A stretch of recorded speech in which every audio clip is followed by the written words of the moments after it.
Ողջույն բոլորին եւ բարի գալուստ մեր ալիք։ Այսօր ձեզ համար պատրաստել ենք Ելենա Արշակյանի «Տաքսիստը» հեռուստասերիալի հերթական, ել ավելի թեժ ու լարված վերլուծությունը։ Ինչպես տեսնում ենք, իրադարձությունները ստանում են անսպասելի ընթացք, կերպարների հոգեբանական վիճակը ծայրահեղ սրվում է, իսկ մենք, ինչպես միշտ, ունենք բացառիկ կանխատեսում այն մասին, թե ինչ է սպասվում մեր գլխավոր հերոսներին առաջիկայում։ Եկեք հերթով վերլուծենք ստեղծված իրավիճակն ու հասկանանք, ուր են տանում այս խճճված թելերը։ Նվերը հայտնվել է խորը հոգեբանական ճգնաժամի մեջ եւ կարծես ինքն իրեն լիովին կորցրել է։ Նա արդեն ինքն էլ չգիտի, թե իրականում ինչ է ուզում։ Նրա ներսում իսկական պայքար է գնում։ Մի կողմից նա անսահման սիրում է Սեդային, մյուս կողմից ահավոր ամաչում ու ծանր է տանում նրա հետ կատարված ողբերգությունը։ Այս խառնաշփոթի մեջ նա անընդհատ տատանվում է եւ ուզում է դաժան վրեժ լուծել Հարութից եւ չի ցանկանում շարունակել հարաբերությունները Սեդայի հետ։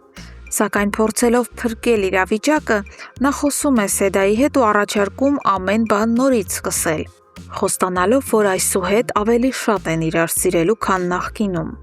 Սեդան սակայն լռում է, նա ձայն չի հանում, քանի որ խորասուզված է իր ծանր մտքերի ու ապրումների մեջ։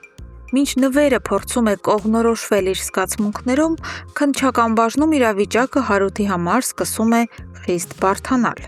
Քննիչին գալիս ու տեղեկացնում են, որ անհնար է գտնել այն մարդուն, ով դեպքի օրը տաքսի սերվիսի միջոցով պատվիրել էր Հարութի մեքենան Դիլիջան գնալու նպատակով։ Պարզվում է, որ այդ անձնավորության հեռախոսն անջատված է,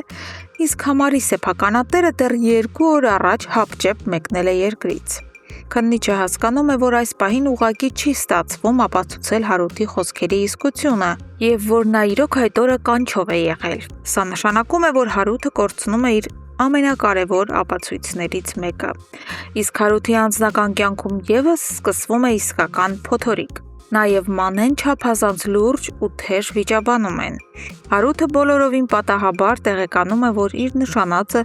ինչ-որ ուրիշ տղայի հետ է հանդիպել եւ այդ փաստը խնամքով գաղտնի է պահել իրենից։ Հարութը բնականաբար հունից դուրս է գալիս եւ կոշտ կերպով պահանջում բացատրել, թե ինչու է Մանեն ստել, իբր աշխատանքի է եղել, մինչդեռ իրականում այնտեղ չի գտնվել։ Մանեի կառուցած ստերի ու կեղծիքների մեծ կծիկը կամաց-կամաց սկսում է քանդվել, ի հայտ բերելով նրա իրական էությունը։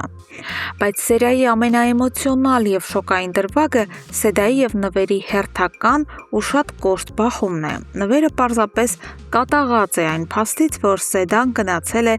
Հարութի տան նկուղ, հույս ունենալով գոնե ինչ-որ բան վերհիշել դեպքի վայրից։ Նվերի մեջ խոսում է կույր խանդը։ Նա սկսում է մտածել, որ գուցե Սեդայի եւ Հարութի միջև ինչ-որ գաղտնի կապ կա։ Կորցնելով ինքնատիրապետումն ու մարդկային դեմքը,